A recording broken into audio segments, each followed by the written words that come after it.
Hello, Envoy. Helix here with another Soulframe update. Preludes 13 has finally dropped, and there have been a ton of mixed feelings about whether or not players are enjoying themselves.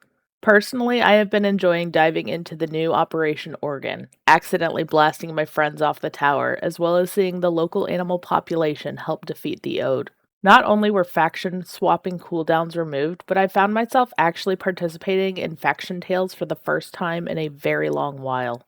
I do think that this new system is setting us up to be ready for mounts, fingers crossed, as I find myself either running from tree to tree or utilizing more and more of my Wevetwood seeds, more than I ever have before. Character customization is exactly what I was hoping to see.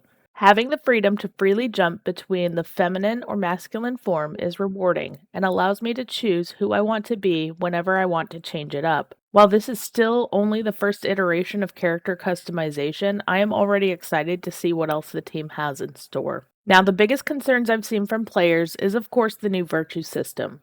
Change can be scary, and players have a lot of mixed feelings regarding these changes. I think that this is part of why the team was so concerned about releasing the update, but to me, it adds new challenges. Instead of maximizing my points, I need to be more strategic in how I set up my character. I find myself trying to focus my loadout more and being more aware of the virtues in general, especially now that weapons and armor both can have different virtue requirements. However, I have learned that a Grace Spirit build works really well for my Siren build, and I've been enjoying using the new Clivers alongside Duelian for this loadout.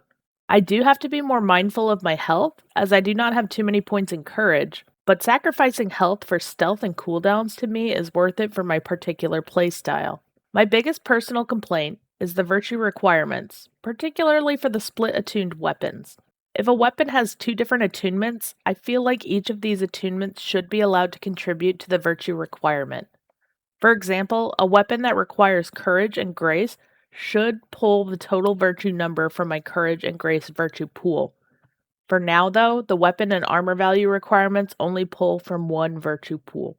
However, as with any new system, I need to learn the quirks and figure out what works best for me and my gameplay style. This update is forcing me to look into things I wouldn't normally concern myself with. But then again, I play for the vibes and make adjustments to match.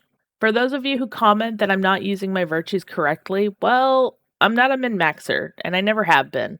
I play for the vibes and the feel, and when something feels good in my gameplay, I just keep it that way. There is many and more things with this update, and I'm barely scratching the surface on the details, but please let me know your thoughts on this update, the good, the bad, and the ugly.